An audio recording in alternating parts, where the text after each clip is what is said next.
إن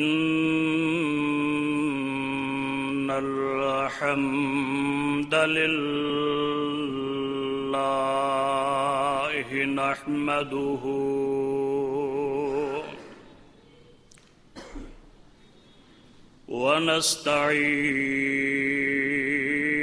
ونستعينه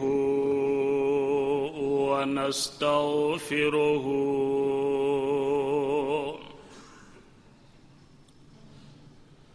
ونعوذ بالله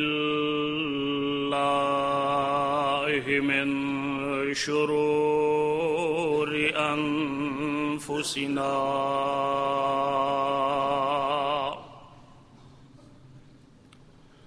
ومن سيئات أعمالنا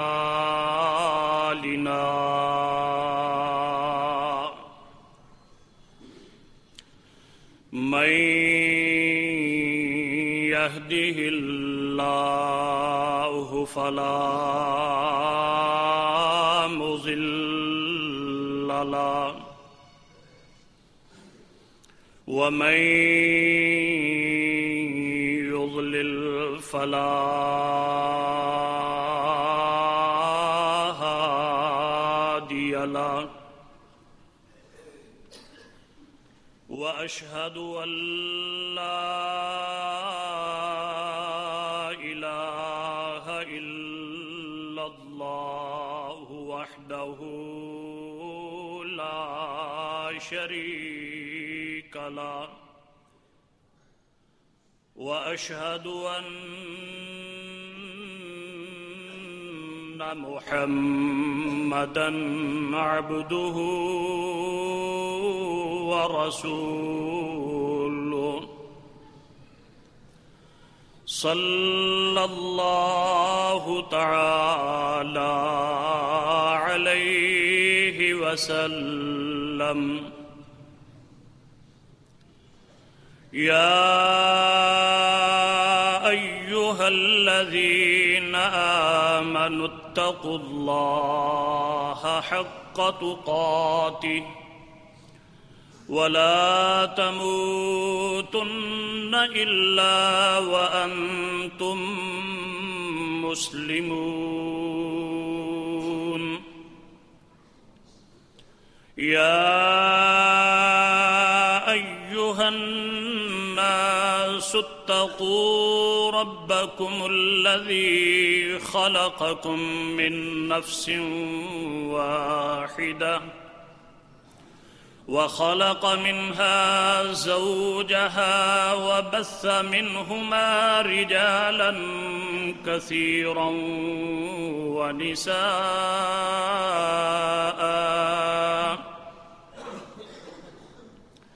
واتقوا الله الذي تساءلون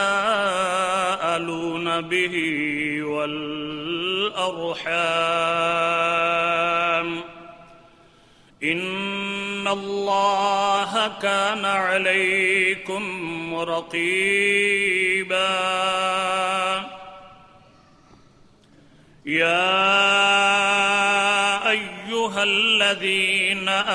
آمنوا اتقوا الله وقولوا قولا سديدا يصلح لكم أعمالكم ويغفر لكم ذنوبكم ومن يطع الله ورسوله فقد فاز فوزا عظيما أما بعد فإن خير الحديث كتاب الله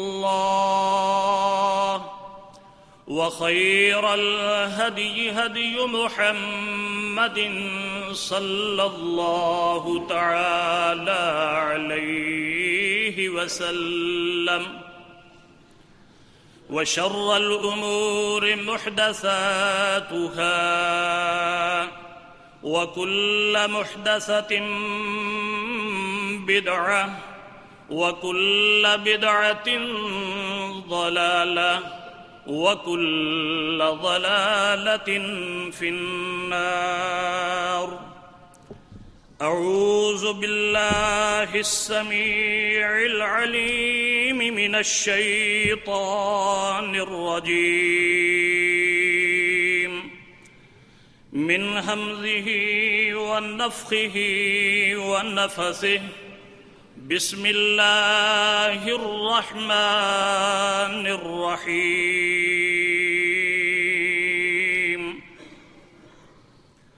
قل إن كان آباؤكم أو أبناؤكم وإخوانكم قل إن كان آباؤكم وأبناؤكم وإخوانكم وأزواجكم وعشيرتكم وأموال اقترفتموها وتجارة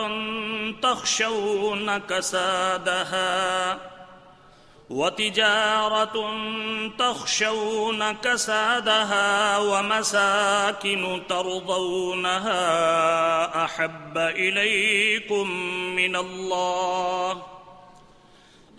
إليكم من الله ورسوله وجهاد في سبيله فتربصوا حتى يأتي الله بأمره والله لا يهدي القوم الفاسقين.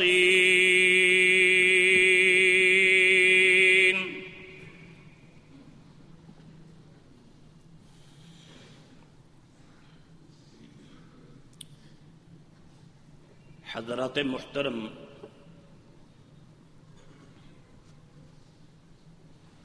بنی نو انسان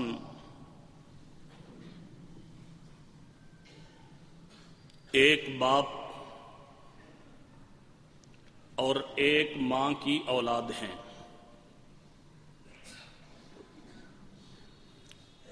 لفظ انسان بھی انس سے مشتق ہے. انس کا مفہوم مانوسیت ہے، ایک دوسرے سے تعلق داری،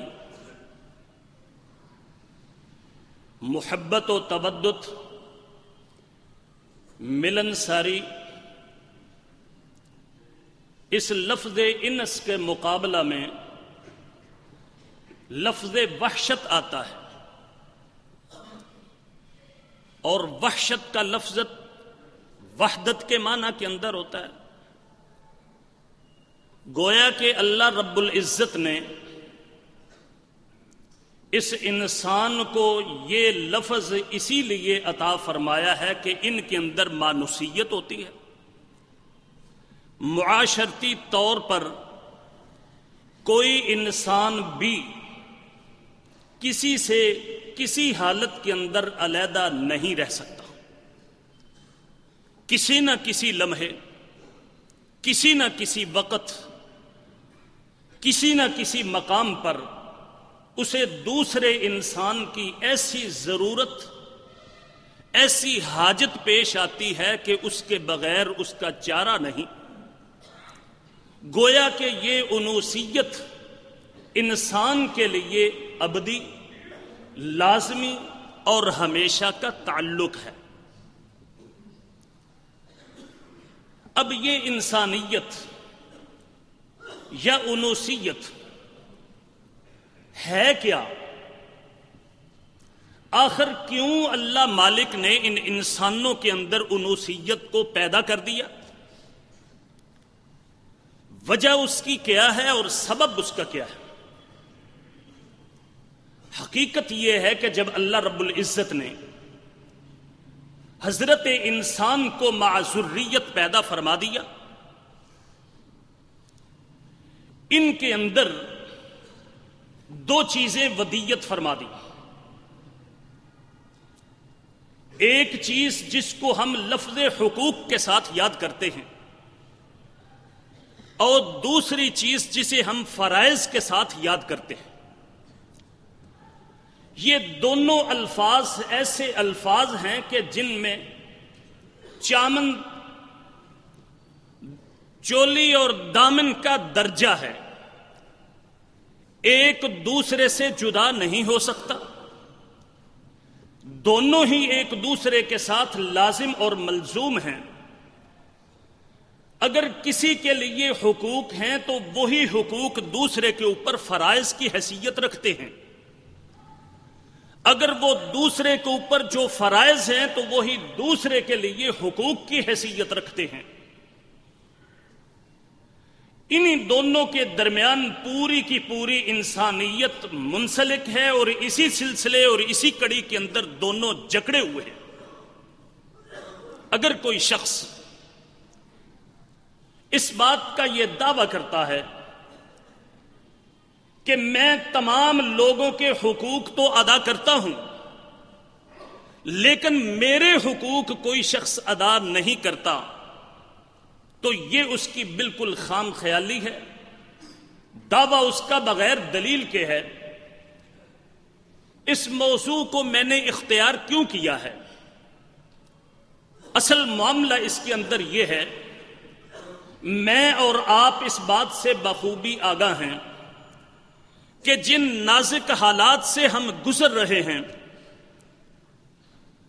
جو ادوار ہمارے اوپر آ چکے ہیں،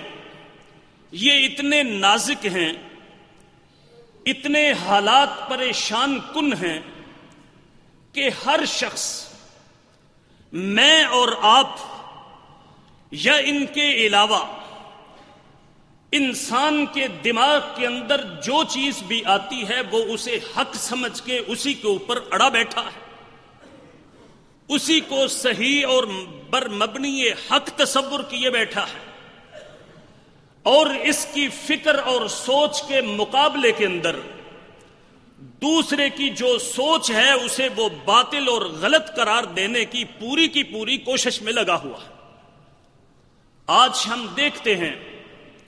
ہمارے اندر کتنی تنظیمیں ہیں، آرگنائزیشن ہیں، کتنی این جی اوز ہیں،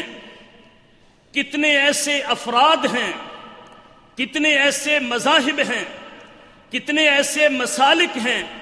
کہ ان میں سے ہر شخص ایک نعرہ لگاتا ہے، جی حقوق انسانیت،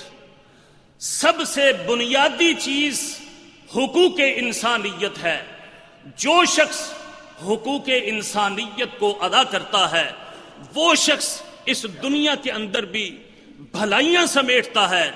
اور پھر آخرت کے اندر بھی ایسے شخص کے ساتھ بھلائیاں اور بلائیاں ہی ہوں گی۔ میں بھی یہی تصور کیے بیٹھا ہوں،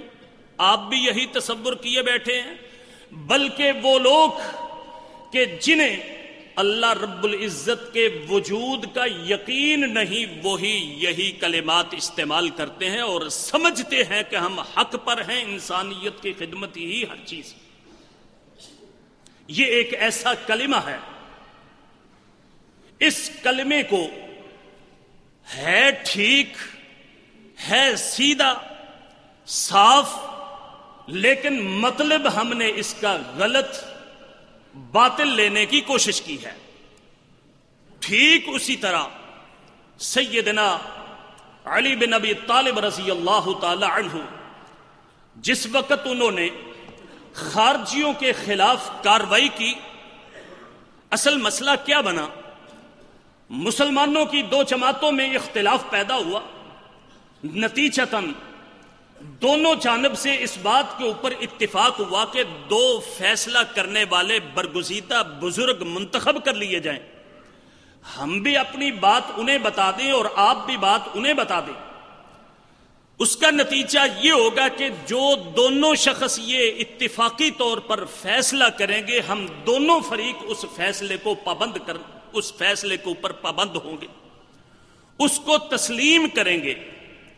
جب یہ بات ہو گئی، طے ہوگا، ایک گروہ انہی میں سے اٹھا، کہنے لگا ان الحکم الا للہ، علی اور دوسرے لوگوں نے رضی اللہ تعالی عنہم اجمعین، انہوں نے یہ دو انسانوں کو اپنا حکم، اپنا فیصلہ کرنے والا تسلیم کر لیا ہے، جبکہ قرآن مجید کے اندر اللہ رب العزت کا یہ ارشاد گرامی ہے ان الحکم الا للہ، حکم فیصلہ کرنا یہ صرف اور صرف اللہ رب ذوالجلال کا کام ہے، وہی حاکم حقیقی ہو سکتے ہیں، دنیا کا کوئی فرد حاکم نہیں بن سکتا۔ نبی حضرت علی رضی اللہ تعالی عنہ نے ان کی جب یہ بات سنی تو اس وقت یہ الفاظ اپنی زبان سے کہے، کلمۃ حق ارید بہا باطل، لوگوں ان کے جھانسے کے اندر نہ آنا، ان کی چکنی چوپڑی باتوں میں نہ آنا، انہوں نے اپنی زبان سے بات تو سچی کہی ہے، بات برحقیقت کہی ہے، ارید بہا الباطل، لیکن ان کی غرض، ان کا مقصود، ان کا مطمع نظر، ان کی غرض باطل ہے اور غلط ہے۔ ان کا مقصد صرف اور صرف یہ ہے کہ مسلمانوں کا آپس میں کچھ تو خون ہوتا رہے، یہ کسی اتفاقی امر کے اوپر بالکل نہ آ سکیں۔ کلمۃ حق ارید بہا الباطل، یہ ایک ایسا کلمہ سچا ہے کہ اس کی مراد یہ غلط لے رہے ہیں۔ آج ہم بھی اپنی زبان سے بڑے اچھے کلمات ادا کرتے ہیں، ہماری تنظیمیں، آرگنائزیشن یہ بڑے بڑے بہترین الفاظ استعمال کرتے ہیں۔ کوئی تنظیم ہے تو حقوق انسانیت کے نام سے قائم ہے، کوئی ہے تو حقوق نسواں کے نام سے قائم ہے، کوئی ہے تو حقوق مزدوراں کے نام سے قائم ہے، کوئی ہے تو اس کا معاملہ جو ہے اقلیت کے حقوق کے حوالے سے چلتا ہے۔ یہ سارے کے سارے الفاظ عامت المسلمین اور فہم و فراست والے جو لوگ ہیں ان کے سامنے جب پیش کرتے ہیں تو وہ انہیں اچھا تصور کرتے ہیں، لیکن در حقیقت ان کی غرض، ان کا مفاد اور ان کا مطمع نظر اندر سے کیا ہے۔ آئیے ہم حقوق انسانیت کی ان تنظیموں کا، ان لوگوں کا، ان افراد کا، ان شخصیات کا جائزہ لیں، کیا یہ واقعتاً حقوق انسانیت کا پاس کرتے ہیں یا کہ ہمیں بہلاوا دکھاتے ہیں، اور در حقیقت سب سے بڑے انسانیت کے دشمن اگر ہیں تو یہی لوگ ہیں، اس کے علاوہ کوئی اس قدر بڑا دشمن نہیں۔ یہ بات عیاں ہے کہ اللہ رب العزت ہر چیز کے خالق ہے۔ جب اللہ نے ہی ہر چیز کو پیدا کیا تو سب سے پہلا حق اس خالق کائنات کا ہے۔ اگر کوئی شخص یہ تصور کرتا ہے کہ میں اللہ کے حقوق کو چھوڑ کر میں انسانیت کے حقوق کی پاسداری کرتے ہوئے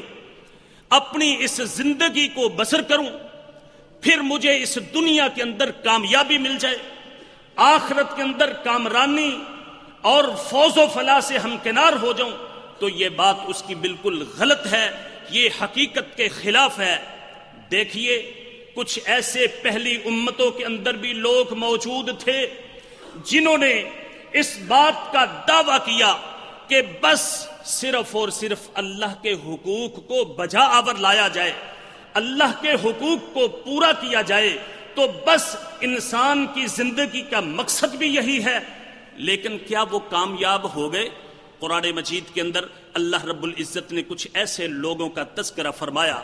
اللہ تعالیٰ نے فرمایا وَرَهْبَانِيَّةَ نِبْتَدَعُوهَا مَا كَتَبْنَاهَا عَلَيْهِمْ، یہ رہبانیت، کٹھیا میں بیٹھ کر کے اللہ اللہ کرنا،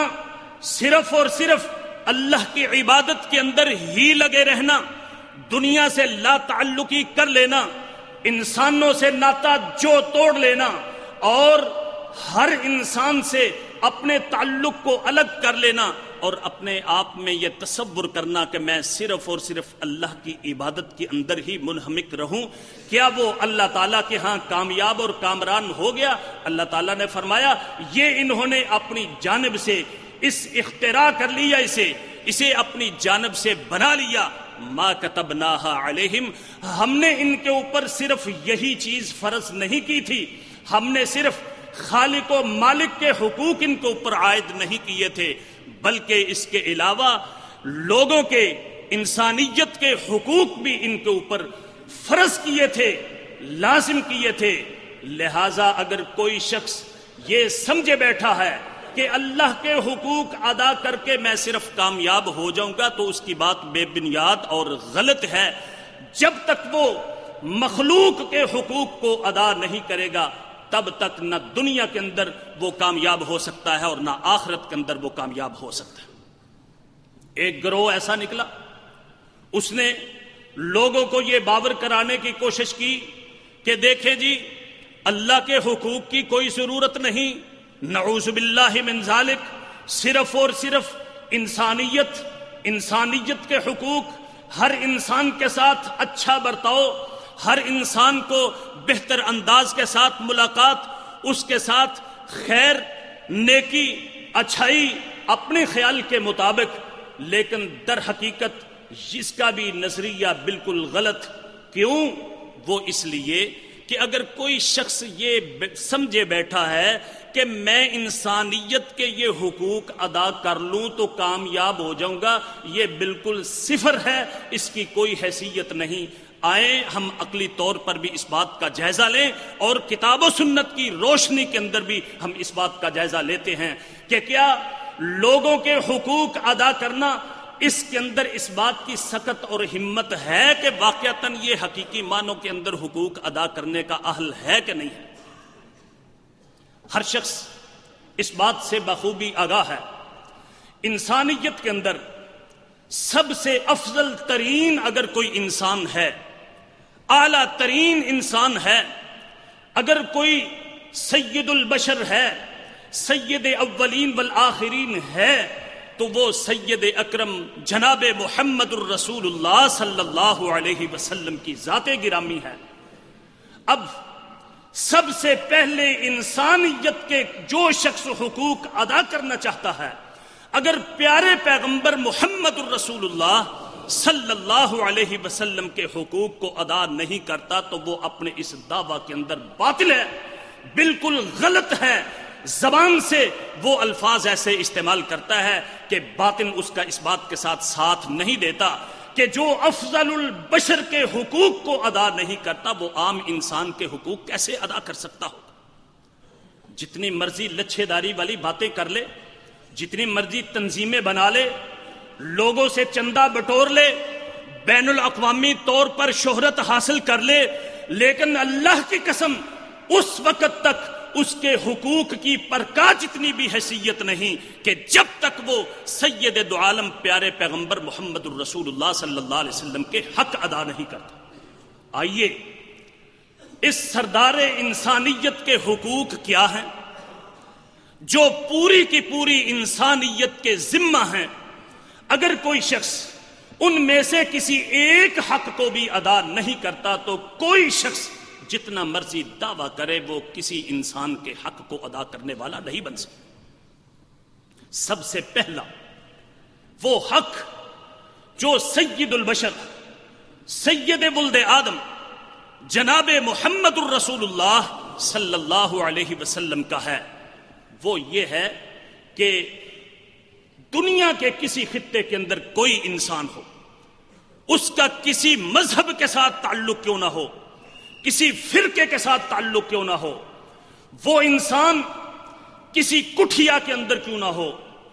وہ کسی جزیرے کے اندر کیوں نہ ہو، مشرق کی عطا بعد کے اندر کیوں نہ ہو، مغرب کی انتہا کے اندر کیوں نہ ہو، سب سے پہلا حق اس کے لیے ضروری بات جو ہے وہ یہ ہے کہ پیارے پیغمبر کے اوپر ایمان لائے۔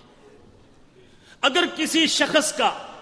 اللہ کے رسول صلی اللہ علیہ وسلم کے اوپر ایمان نہیں، وہ شخص ایمان سے عاری ہے، عہدہ اسے دنیا کا سب سے اعلیٰ کیوں نہ مل چکا ہو، برادری اس کی اعلیٰ ترین کیوں نہ ہو، دولت اور مال اس کے پاس جتنا مرضی کیوں نہ ہو، قوت اور سطوت اس کے پاس جتنی مرضی ہو، واللہ وہ شخص کسی صورت کے اندر انسانیت کے ایک ادنا غلام کی بھی کسی قسم کی کوئی خدمت کرنے کے قابل نہیں ہے، اور نہ اس کی کوئی حیثیت۔ اس لیے اس کے ہمارے پاس نقلی اور عقلی دلائل موجود ہیں۔ سب سے پہلی بات نقلی دلائل کہ وہ شخص اگر دہریہ نہیں، خواہ وہ یہودی ہے، خواہ وہ عیسائی ہے، بدھ مت ہے، سکھ ہے، کسی بھی قومیت کے ساتھ اس کا تعلق ہے، کسی بھی نہج کے ساتھ اس کا تعلق ہے، وہ شخص کسی بھی علاقے کے ساتھ رہتا ہے، پیارے پیغمبر سید دو عالم صلی اللہ علیہ وسلم کے اوپر ایمان لانا اس کا بنیادی حق ہے اور اس کے لیے از حد ضروری ہے۔ اللہ رب العزت کا فرمان ملاحظہ فرمائیے، اللہ تعالیٰ نے فرمایا وَإِذْ أَخَذَ اللَّهُ مِيثَاقَ النَّبِيِّينَ لَمَا آتَيْتُكُم مِّن كِتَابٍ وَحِكْمَةٍ ثُمَّ جَاءَكُمْ رَسُولٌ مُصَدِّقٌ لِّمَا مَعَكُمْ لَتُؤْمِنُنَّ بِهِ وَلَتَنصُرُنَّهُ قَالَ أَأَقْرَرْتُمْ وَأَخَذْتُمْ عَلَى ذَلِكُمْ إِصْرِي۔ اللہ تعالیٰ نے فرمایا جب اللہ رب العزت نے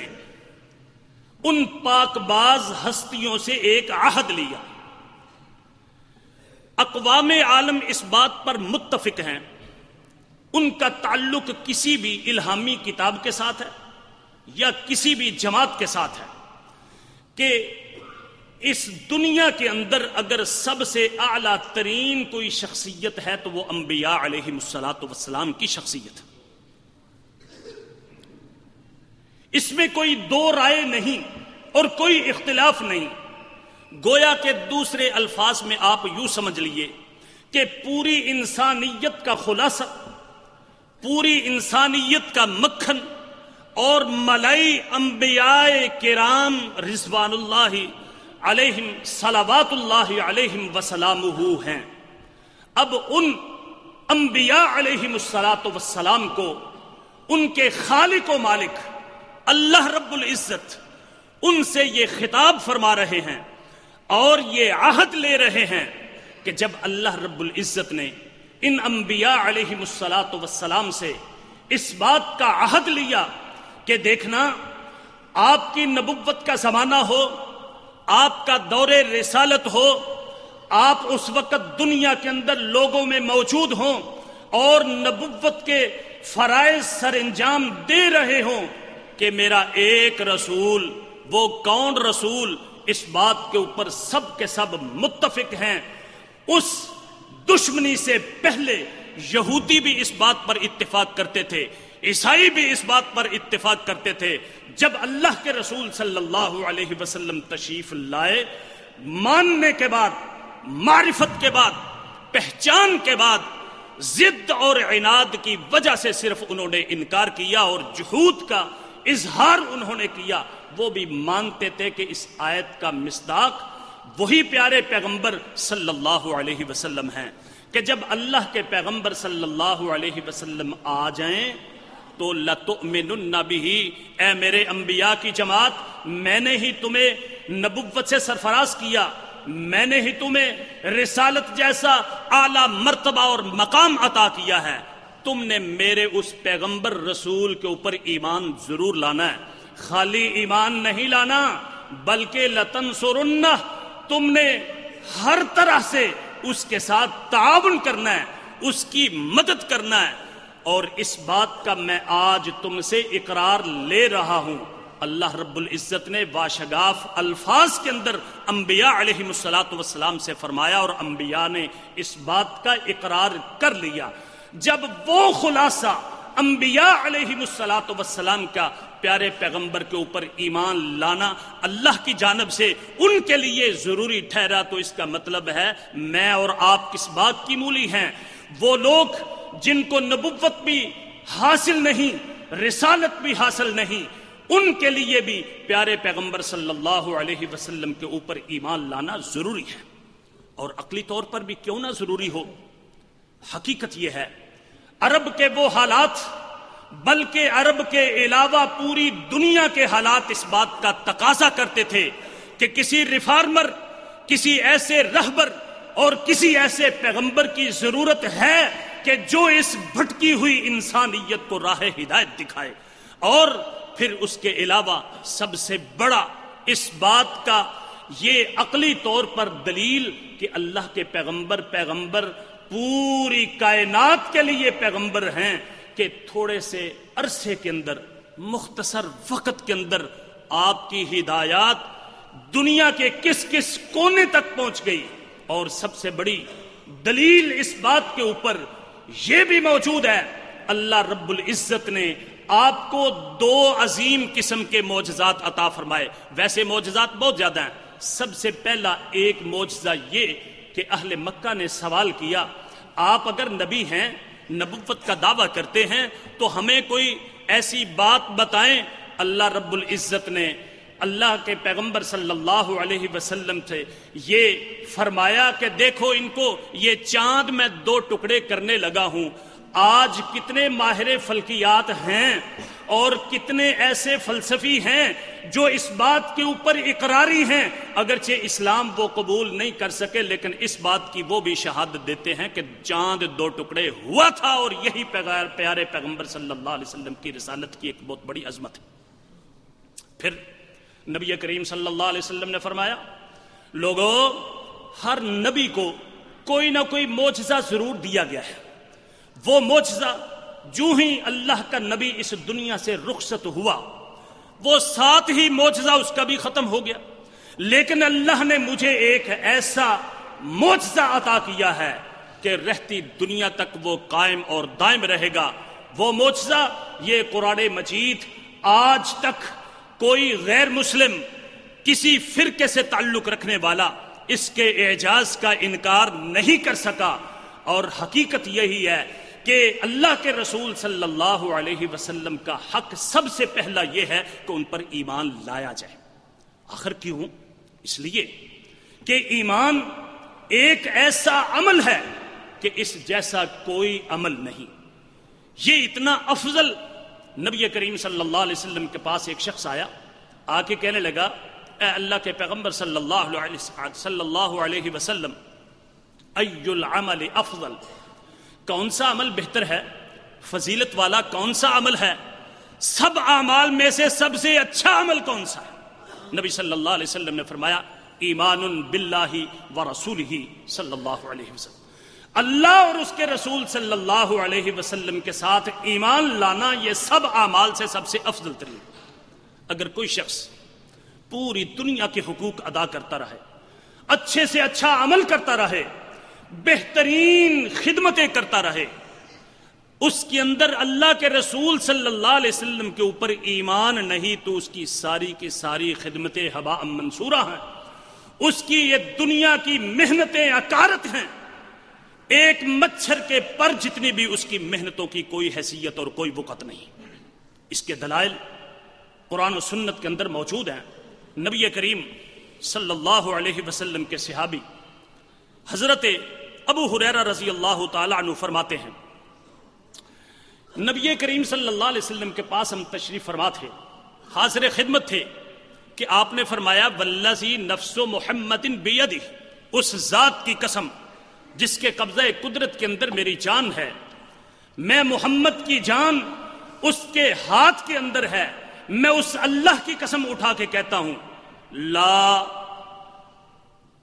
یسمع یہودی ولا نصرانی، کوئی اس دنیا کا یہودی، کوئی اس دنیا کا عیسائی،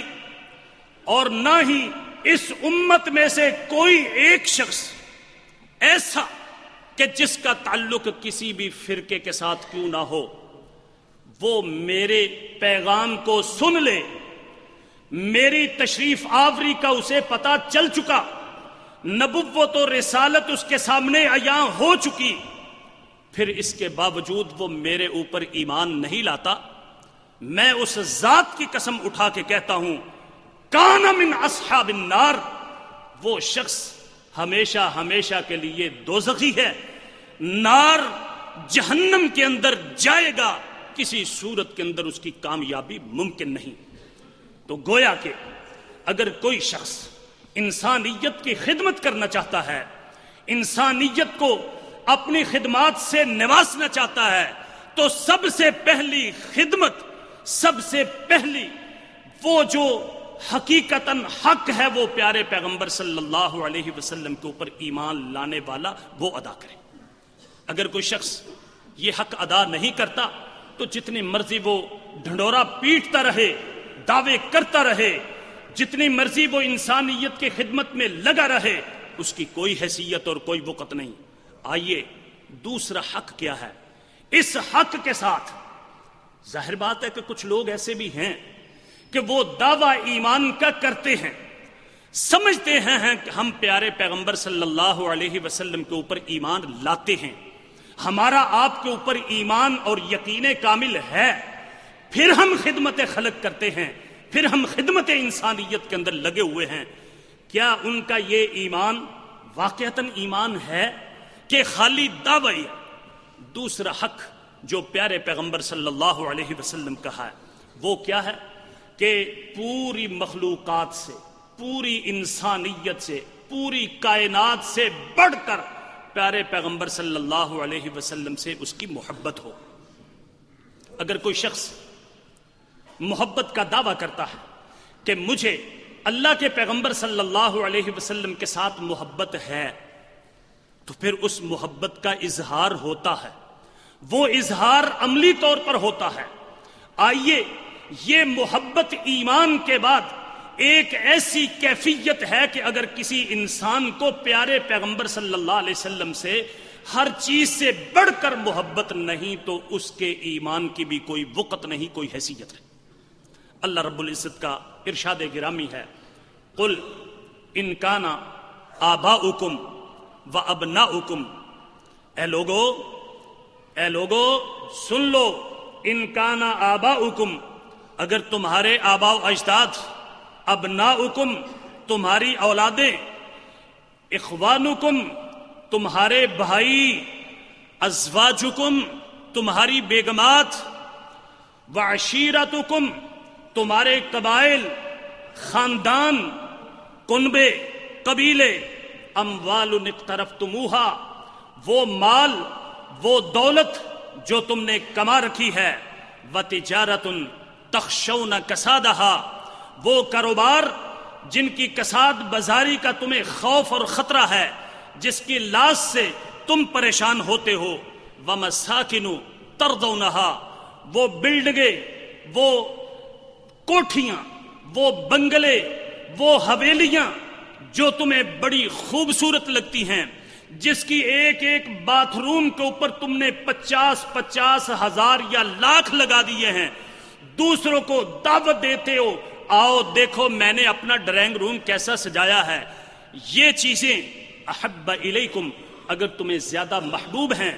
تمہیں زیادہ محبت والی لگتی ہیں، کس سے؟ من اللہ سے، ورسولہ اس کے رسول صلی اللہ علیہ وسلم سے، وجہاد فی سبیلہ اللہ کی راہ میں جد و جہد کرنے سے، جہاد کرنے سے، کوشش اور محنت کرنے سے، کافروں کے خلاف لڑنے سے، اگر ان تینوں چیزوں سے تمہیں زیادہ محبت، ان 8 چیزوں کے ساتھ، یہ 8 چیزیں اللہ رب العزت نے پتہ کون سی بیان کی؟ یہ طبعی اور فطرتی انسان کی محبت والی چیزیں ہیں۔ مال کی جگہ جگہ اس کو ضرورت ہوتی ہے، خیش و اقارب کی جگہ جگہ ضرورت ہوتی ہے، باپ کے ساتھ تعلق اور ناطہ رکھنا ہوتا ہے، اولاد سے محبوب کوئی چیز نہیں ہوتی، بیوی کی خواہش کے اوپر انسان پتہ نہیں کیا کچھ کرنا شروع کر دیتا ہے، برادری کی وجہ سے انسان کیا کچھ نہیں کرتا، اور ایسے ہی رہائش، بلڈنگیں، کاروبار، یہ فطرتی محبت کی چیزیں اللہ رب العزت نے گنوا کے فرمایا اگر یہ 8 چیزیں تمہیں اللہ کے رسول صلی اللہ علیہ وسلم سے زیادہ محبوب ہیں تو پھر غور کرنا، فتربصوا حتی یأتی اللہ بامرہ، یہ معمولی چیز نہیں، پھر تم اللہ کے عذاب کا انتظار کرو۔ میرے بھائیوں دعوت فکر ہے، آج اسلام کے ماننے والے، اسلام کے نام لیوا کس ملک کے اندر موجود نہیں، اور کون سا ملک ہے جس کے اندر ہم ذلت اور خواری اختیار کیے ہوئے نہیں؟ آخر اس کی وجہ کیا ہے؟ ہمارے قول اور فعل کا یہی تضاد اس وقت مسلمانوں کو ذلت اور رسوائی کی انتہا گہرائی تک پہنچانے کے اوپر بہت بڑا سبب بنا ہوا ہے۔ اللہ رب العزت نے یہ فرمایا کہ 8 چیزیں یہ اگر تمہیں زیادہ محبوب ہیں اللہ کے رسول صلی اللہ علیہ وسلم کی نسبت تو پھر عذاب کے تم مستحق ہو۔ میں بھی اور آپ اسی آیت کے زمرے کے اندر اپنے متعلق غور کر سکتے ہیں۔ پھر یہ تو محبت والی چیزیں تھیں ہی، اللہ کے رسول کے ساتھ کیسی محبت ہونی چاہیے؟ نبی کریم صلی اللہ علیہ وسلم کا فرمان، آپ نے فرمایا ہر چیز، واللہ اللہ کی قسم، لا یؤمن احدکم حتی اکون احب الیہ من والدہ وولدہ والناس اجمعین، اس اللہ کی قسم جس کے ہاتھ میں میری جان ہے، تم میں سے کوئی شخص صاحب ایمان نہیں بن سکتا، صاحب ایمان نہیں بن سکتا کہ میں محمد اسے اس کے والد سے بھی زیادہ محبوب نہ ہوں، اس کی اولاد سے بھی زیادہ محبوب نہ ہوں، والناس اجمعین، تمام لوگوں سے۔ ٹھنڈے دل سے ذرا غور کیجئے، کیا اللہ کے رسول کے ساتھ ہماری محبت ایسے ہی ہے؟ ہم تو بیوی کی خاطر غلط کاروبار کرنے کے لیے تیار ہیں، اولاد کی خاطر حرام اور حلال کی تمیز ہم نے ختم کر رکھی ہے، ہم نے پیسے کے حصول کے لیے خون ندی کی طرح بہانا شروع کر دیا ہے، بھائی بھائی کے ساتھ ظلم کر رہا ہے، ایک دوسرے کے خلاف ہم کس طرح کشت و خون کے اندر مبتلا ہو چکے ہیں۔ کیا ہمارا دعویٰ ایمان کا یہ سچا ہے؟ قابل غور جو بات ہے کہ اللہ کے پیغمبر صلی اللہ علیہ وسلم نے فرمایا، اللہ کی قسم تم میں سے کوئی شخص صاحب ایمان نہیں بن سکتا جب تک کہ میں پوری کائنات سے تمہیں زیادہ محبوب نہ بن جاؤں۔ عمر بن خطاب رضی اللہ تعالیٰ عنہ ایک دفعہ بیٹھے ہوئے تھے، عبداللہ بن ہشام بیان کرتے ہیں، صحیح بخاری میں حدیث ہے، نبی صلی اللہ علیہ وسلم کے ساتھ بیٹھے تھے، آپ نے عمر بن خطاب کا ہاتھ بڑی ہی محبت کے ساتھ پکڑا ہوا۔ جب انسان نے دوسرے کا ہاتھ پکڑا ہوا تو محبت کے اندر مزید اضافہ ہو جاتا ہے۔ عمر نے یہ حالت دیکھی تو اللہ کے پیغمبر صلی اللہ علیہ وسلم سے مخاطب ہو کر کے کہنے لگے، اے اللہ کے پیغمبر صلی اللہ علیہ وسلم، مجھے آپ سب کائنات سے، من کل شیء، ہر چیز سے مجھے زیادہ محبوب ہیں، الا من نفسی، ماں سوائے میری اپنی جان کے، میری جان مجھے زیادہ عزیز ہے، آپ مجھے زیادہ عزیز نہیں، باقی ہر چیز سے آپ زیادہ عزیز ہیں۔ اللہ اکبر۔ سید دو عالم صلی اللہ علیہ وسلم نے فرمایا، عمر لا، ابھی بات نہیں بنی، واللہ اللہ کی قسم، لا یؤمن احدکم، تم میں سے کوئی شخص اتنی دیر تک صاحب ایمان نہیں بن سکتا، کامل مومن نہیں ہو سکتا، جب تک کہ وہ مجھے اپنی جان سے بھی زیادہ عزیز نہ سمجھ لے، مجھ سے زیادہ محبت نہ کرے اتنی اس کو اپنی جان سے۔ ہماری طرح وہ نہیں تھے، اچھا جی ٹھیک ہے، چونکہ چنانچہ ٹھیک ہے جی مولانا ہم نے آپ کی بات سن لی ہے، اچھا غور کریں گے، مشورہ کریں گے، ہاں جی مانتے ہیں، مولانا آپ دعا کریں، ہم یہ عمل کریں گے، مولانا صاحب کو دعا کے اوپر لگائیں، کام ہم نے کوئی نہیں کرنا، یہ ہمارا وتیرہ بن چکا ہے۔ ہاں تو سیدنا عمر بن خطاب رضی اللہ تعالی عنہ فوراً کہنے لگے، اے اللہ کے پیغمبر صلی اللہ علیہ وسلم، اس اللہ کی قسم جس کے ہاتھ میں میری جان ہے، آپ مجھے اپنی جان سے بھی زیادہ عزیز ہیں۔ نبی صلی اللہ علیہ وسلم نے فرمایا، عمر الان بات اب بنی ہے، ایمان تیرے اندر اخلاص کے ساتھ اب آیا ہے، ایمان تیرا کامل اب ہوا ہے، میں اور آپ اپنے گرباں میں جھانک کے دیکھیے، کیا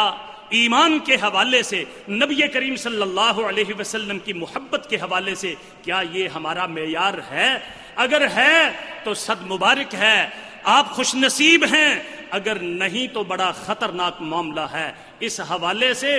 جب تک انسانیت کی جتنی مرضی خدمت کر لو، جو مرضی کر لو، اگر پیارے پیغمبر محمد الرسول اللہ صلی اللہ علیہ وسلم کے ساتھ پوری کائنات سے بڑھ کر محبت نہیں تو آپ کی خدمت انسانیت کی پرکہ جتنی بھی کوئی حیثیت نہیں۔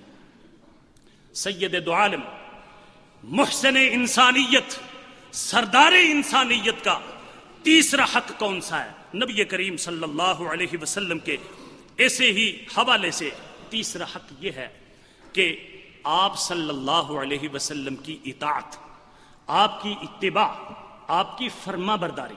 حقوق تو ویسے بہت ہیں، یہ وہ حقوق میں بیان کر رہا ہوں کہ جو انسان کے لیے از حد ضروری ہیں، اور ان حقوق کا آپس کے اندر گہرا تعلق ہے۔ اگر کوئی ایک حق بھی اس کا چھوٹتا ہے تو دوسرا حق پوری طرح ادا نہیں ہو سکتا۔ ایمان تب پورا ہوگا، مکمل ہوگا جب آپ سے سب سے زیادہ محبت ہوگی۔ آپ سے سب سے زیادہ محبت تب ہوگی کہ جب نبی کریم صلی اللہ علیہ وسلم کی اطاعت اور فرما برداری، اتباع جو ہے وہ کریں۔ کسی کہنے والے نے کہا تھا لو کان حبک صادقا لاطعتہ، اے شخص تو دعوی محبت کرتا ہے، ہم بھی دعوی محبت بڑا کرتے ہیں، بہت زیادہ زبان سے اظہار محبت کرتے ہیں کہ مجھے اللہ کے رسول صلی اللہ علیہ وسلم سے سب سے زیادہ محبت ہے۔ ہم بہت کچھ کرتے ہیں، بازاروں کو سجاتے ہیں، گھروں کو سجاتے ہیں، مسجدوں کو سجاتے ہیں، بہت ہی خوب کرتے ہیں، صرف اسی محبت کے دعوے کو ثابت کرنے کے لیے۔ لیکن کہنے والے ایک منصف مزاج انسان نے دو لفظوں کے اندر اس محبت کے تقاضے کو واضح کر دیا، لو کان حبک صادقا لاطعتہ فإن المحب لمن يحب مطیع۔ اے انسان، پیارے پیغمبر کی محبت کا دعویٰ کرنے والے شخص، اگر تو اپنی اس محبت کے اندر سچا ہوتا، تیری محبت اس میں سچی ہوتی، لاطعتہ، پھر اللہ کے پیغمبر صلی اللہ علیہ وسلم کی نافرمانی نہ کرتا، اللہ کے پیغمبر صلی اللہ علیہ وسلم کی اطاعت اور فرما برداری کرتا، تیرے اندر کوٹ کوٹ کر کے اطاعت بری ہوئی ہوتی۔ لیکن آج دیکھیں، ہماری رات ہے تو نافرمانی کے اندر گزرتی ہے، ہمارا دن ہے تو نافرمانی کے اندر گزرتا ہے، ہمارے کاروبار ہیں تو اس میں اللہ کے پیغمبر کی نافرمانی، ہماری مجلسیں ہیں اس کے اندر اللہ کے پیغمبر صلی اللہ علیہ وسلم کی نافرمانی، نشست و برخاست کے اندر نافرمانی اللہ اور اس کے رسول صلی اللہ علیہ وسلم کی، اور زبان سے ہمارا محبت کا دعویٰ۔ یہ بڑی عجیب صورتحال ہے۔ حقیقت یہی ہے کہ تیسرا حق پیارے پیغمبر صلی اللہ علیہ وسلم کا یہ ہے کہ اطاعت کرنا، اور یہ اطاعت ہر مومن مسلمان کے اوپر فرض ہے اللہ کی جانب سے۔ اللہ رب العزت کا فرمان ہے، یا ایھا الذین آمنوا اطیعوا اللہ واطیعوا الرسول۔ اے صاحب ایمان، ایمان کا دعویٰ کرنے والوں، اے محبت والو، غور کرنا، کیوں؟ اللہ کے رسول صلی اللہ علیہ وسلم کی اطاعت کرنا، اللہ کی اطاعت کرنا۔ ایک مقام پر فرمایا، یا ایھا الذین آمنوا اطیعوا اللہ واطیعوا الرسول ولا تبطلوا اعمالکم۔ اللہ اور اس کے رسول صلی اللہ علیہ وسلم کی اطاعت کرنا، اطاعت چھوڑ کر کے اپنے اعمال کو باطل اور رائے گاں نہ کرتے جانا۔ پھر یہ انسان جو اللہ کے پیغمبر صلی اللہ علیہ وسلم سے محبت کرتا ہے، اس محبت کا تقاضا بھی یہی ہے کہ اس محبوب کی اطاعت کی جائے۔ دیکھیں، یہاں دنیا کے اندر ایک غلط محبت اور روش کیا ہوتا ہے، ایک لڑکی کی خاطر لڑکا دوسرے کو قتل کر دیتا ہے۔ یہ وہ سمجھتا ہے کہ میری یہ محبت اس کے ساتھ، جو اس کو بیوی سے محبت ہے، بیوی جس طرح کہتی ہے اسی طرح کرتا ہے، اولاد سے محبت ہے، جو اس کے منہ میں آتا ہے وہی اسی وقت فوراً پورا کر دیتا ہے۔ یہ پتہ چلتا ہے نا کہ اس کو اس کے ساتھ واقعتاً محبت ہے۔ اگر پیارے پیغمبر صلی اللہ علیہ وسلم کے ساتھ بھی محبت ہوتی اور واقعتاً محبت ہوتی، اس محبت کا تقاضا بھی یہی ہے کہ اللہ کے رسول صلی اللہ علیہ وسلم کی اطاعت۔ پھر اللہ تعالیٰ نے فرمایا، قل ان کنتم تحبون اللہ فاتبعونی یحببکم اللہ۔ لوگو، اگر تمہیں اللہ کی محبت کا دعویٰ ہے تو میرے پیارے پیغمبر، پیارے رسول صلی اللہ علیہ وسلم کی جو ہے نا وہ اطاعت کرو، یحببکم اللہ، اللہ تمہارے ساتھ محبت والا برتاؤ کریں گے۔ اگر کوئی شخص محبت سے انحراف کرتا ہے، اطاعت سے انحراف کرتا ہے، نافرمانی کرتا ہے، پیارے پیغمبر صلی اللہ علیہ وسلم کی اطاعت نہیں کرتا، تو یہ بڑا خطرناک معاملہ ہے۔ اللہ تعالیٰ نے فرمایا، فَلْيَحْذَرِ الَّذِينَ يُخَالِفُونَ عَنْ أَمْرِهِ أَن تُصِيبَهُمْ فِتْنَةٌ أَوْ يُصِيبَهُمْ عَذَابٌ أَلِيمٌ۔ ان لوگوں کو اس بات سے ڈر جانا چاہیے یحذر الذین یخالفون عن امرہ، کہ جو اللہ کے پیارے پیغمبر صلی اللہ علیہ وسلم کے احکامات کی مخالفت کرتے ہیں انہیں خوف کھانا چاہیے دو باتوں کا۔ کون سی؟ ان تصیبہم فتنۃ، کہ اس دنیا کے اندر قسم ہا قسم کے فتنے اور آزمائشیں انہیں نہ آ جائیں۔ آج کوئی مسلمان ہے اس بات کا دعویٰ کرے کہ میں جی کسی آزمائش کے اندر مبتلا نہیں؟ آخر اس کا سبب کیا ہے؟ زبان سے دعویٰ اطاعت لیکن عملی کردار ہمارا وہ نہیں ہے۔ ان تصیبہم فتنۃ او یصیبہم عذاب علیم، یا پھر عذاب علیم کے تم مستحق نہ قرار دے دیے جاؤ۔ تو میں یہ عرض کر رہا تھا پیارے پیغمبر صلی اللہ علیہ وسلم کے حقوق، وہ سب سے پہلا حق آپ کے اوپر ایمان لانا، دوسرا حق آپ سے دل و جان کے ساتھ محبت کرنا، اور تیسرا حق یہ ہے کہ اللہ کے پیغمبر صلی اللہ علیہ وسلم کی اطاعت کرنا، اور چوتھا حق جو پیارے پیغمبر صلی اللہ علیہ وسلم کا ان تینوں حقوق کے ساتھ اس طرح جڑا ہوا ہے، اگر کوئی انسان یہ تینوں حقوق ادا کرے اور اس چوتھے کو نہیں ادا کرے گا تو تینوں کے اندر خامی، تینوں کے اندر کوتاہی، اور تینوں ہی ناقابل منظور ہے۔ وہ کیا ہے؟ پیارے پیغمبر صلی اللہ علیہ وسلم کا دل و جان سے ادب کرنا، آپ کا احترام کرنا، آپ کی عصمت اور ناموس کا دفاع کرنا، یہی در حقیقت یہ اصل ایمان کا محور ہے۔ اگر کوئی شخص پیارے پیغمبر صلی اللہ علیہ وسلم کی بے ادبی کرتا ہے، نہ اس کا ایمان ہے، نہ اس کی محبت ہے، نہ اس کی اطاعت ہے، وگرنہ یہ معاملہ ہی بڑا خطرناک ہے، بلکہ گستاخی رسول صلی اللہ علیہ وسلم یہ ایک بہت بڑا امر ہے۔ ٹائم تو نہیں ہو گیا جی؟ زیادہ ہو نظر نہیں آ رہا۔ اختصار کے ساتھ میں اپنی بات کو ختم کروں۔ پیارے پیغمبر صلی اللہ علیہ وسلم کے چند ایک حقوق ہیں جو محسن انسانیت ہیں صلی اللہ علیہ وسلم۔ ان میں سے پہلا حق آپ پر ایمان لانا، دوسرا حق آپ سے محبت کرنا، تیسرا حق آپ کی اطاعت اور فرما برداری کرنا، چوتھا حق آپ کا دفاع کرنا،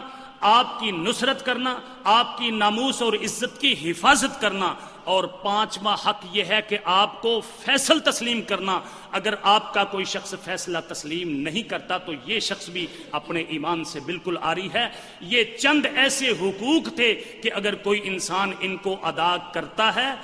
دل و جان سے ادا کرتا ہے، تو پھر اس کے متعلق ہم تصور کر سکتے ہیں کہ یہ دوسری انسانیت کے حقوق بھی ادا کرنے والا شخص ہے اور اس قابل ہے کہ یہ انسانیت کے حقوق کا دعویٰ کرے یا اس بات کا نعرہ لگائے اور لوگوں کو دعوت دے۔ اگر یہ چاروں حقوق انسان ادا نہیں کرتا یا ان میں سے کوئی ادا نہیں کرتا تو انسانیت کے حقوق کا دعویٰ اس کا کھوکھلا ہے۔ اللہ ہمیں اس بات کی توفیق عطا فرمائے کہ ہم محسن انسانیت صلی اللہ علیہ وسلم کے ان حقوق کو دل و جان سے ادا کریں۔ وما علینا الا البلاغ۔ ان الحمد للہ نحمده ونستعینه ونستغفره ونعوذ باللہ من شرور انفسنا ومن سیئات اعمالنا، من يهده الله فلا مضل له ومن يضلل فلا هادي له، واشهد ان لا اله الا الله وحده لا شريك له واشهد ان محمدا عبده ورسوله۔ محترم بزرگوں اور دوستو، یہ ایک دو اعلان ہیں۔ ایک تو فوت شدہ کے لیے مغفرت کی دعا کی گئی ہے، اللہ تعالیٰ انہیں اپنی جوار رحمت میں جگہ عطا فرمائے۔ ایک سوال یہ ہے کہ درود ابراہیمی کس وقت پڑھنا چاہیے؟ اس کے لیے کوئی وقت متعین نہیں، جب اس کا دل چاہے جتنا چاہے وہ پڑھے، اور درود ابراہیمی پڑھے جو نبی کریم صلی اللہ علیہ وسلم سے ثابت ہے۔ ایک سوال یہ ہے کہ بیٹی بیوہ ہو گئی ہے تو کیا اس کے ماں باپ کے گھر لانے کے لیے اسے چوڑیاں، سنگار، سرما وغیرہ یہ استعمال کرنا درست ہے؟ تو جس وقت خامد فوت ہو جائے تو اس کے لیے عدت گزارنا یہ فرض ہے، اور اس عدت کے اندر کسی قسم کا وہ بناؤ سنگار نہیں کر سکتی، اور اسی جس جگہ وہ فوت ہوا ہے اس کا خامد اسی جگہ کے اندر اس کو عدت گزارنا بھی ضروری ہے۔ کسی قسم کے بناؤ سنگار سے اسے پرہیز کرنا ہے، یہ ضروری ہے۔ یہ ایک سوال ہے جی کہ والدہ ماجدہ گزشتہ دنوں انتقال کر گئی ہیں، کچھ رقم ان سے سامان سے ملی ہے، بما وصیت کے عمرہ کے لیے جمع کیے اور اس کا بہترین مصرف بتا دیں۔ میرے بھائیوں، در حقیقت وہ اس کے اندر ان کی وصیت زیادہ سے زیادہ تیسرے حصے کے اندر جاری کی جا سکتی ہے، اور باقی وصیت وہ جاری نہیں کی جائے گی۔ اگر وہ تیسرے حصے کے اندر شامل ہے تو فبیہا، ٹھیک ہے، اس سے عمرہ کیا جا سکتا ہے، وگرنہ وہ ان کے ورثاء کے اندر جو ہے نا وہ تقسیم کی جائے گی، وہ دوسرے کسی مد کے اندر اس کو صرف نہیں کیا جائے گا۔